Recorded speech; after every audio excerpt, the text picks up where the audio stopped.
बिस्मिल्लाहिर्रहमानिर्रहीम। On the demand of Arpit from Faizabad UP.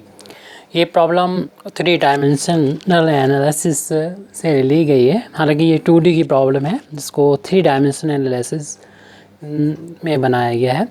The set S is equal to, यानी set कुछ ऐसा है कि ये ट्रिपलेट की फॉर्म में है और ये एक्स वाई जेड तीनों ही रियल हैं।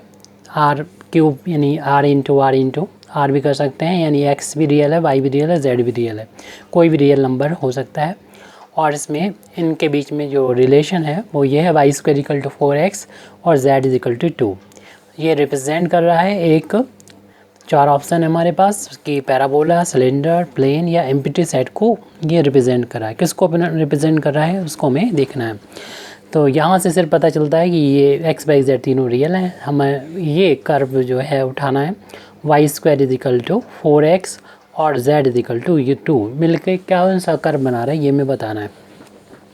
तो अगर हम सिर्फ इतने को कंसीडर करें Y square equal to 4x, तो ये 2D का ही प्रॉब्लम है और 2D में हम लोग जानते हैं कि x एक्सिस अगर हम इसको लें और y एक्सिस को ये लेते हैं तब ये y में स्क्वायर है और x में एक पावर है।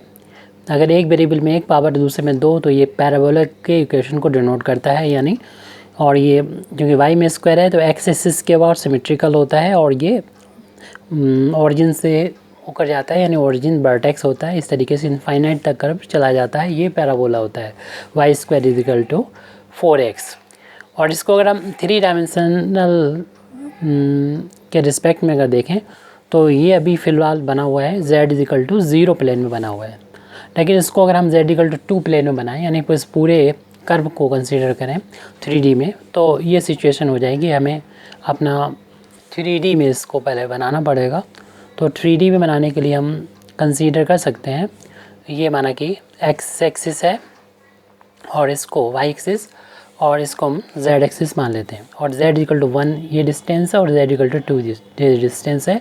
z इक्वल टू 2 एक्चुअली एक प्लेन को डिनोट कर रहा है जो x बाई प्लेन के पैरेलल है, यानी z इक्वल टू 0 प्लेन के पैरेलल है और यहाँ से 2 यूनिट की डिस्टेंस पर, ये ओरिजिन से 2 यूनिट डिस्टेंस पर एक प्लेन है।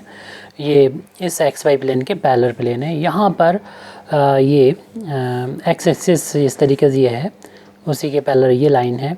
तो यहाँ पर इस कर्व को जब बनाया जाएगा तो ये 2D में ही बनेगा, मीन्स z इक्वल टू 2 जो प्लेन है जो सिर्फ यहाँ पर ऐसे ख़त्म नहीं हो जाता बल्कि इस इनफाइनाइट तक हर एक डायरेक्शन में जाएगा।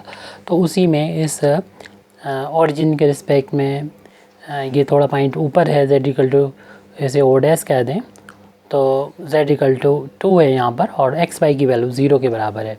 तो जिस तरीके से ये x एक्सिस पर यहाँ पर बना हुआ था ये वाला कर्व, ऐसे ही यहाँ पर x एक्सिस ये समझ लें और y एक्सिस को इस तरफ समझें और इसको हम बना देंगे और ये एक प्लेन में बनेगा और रहेगा ये पैराबोला ही।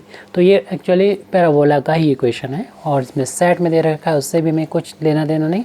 और यहाँ z इक्वल टू कुछ भी वैल्यू हो ये इस पर ही डिपेंड करेगा, बस पोजीशन बता देगा कि ये z इक्वल टू 0 यानी इस वाले यहाँ पर बना हुआ है कि कितनी ऊंचाई पर बना हुआ है, z इक्वल टू 2 पर बना हुआ है। तो एक्चुअल में ये पैराबोला का ही इक्वेशन है। तो हमारा फर्स्ट ऑप्शन सही है। Thank you very much indeed for listening me. वाखिर दावाना अल्हम्दुलिल्लाहि रब्बिल आलमीन।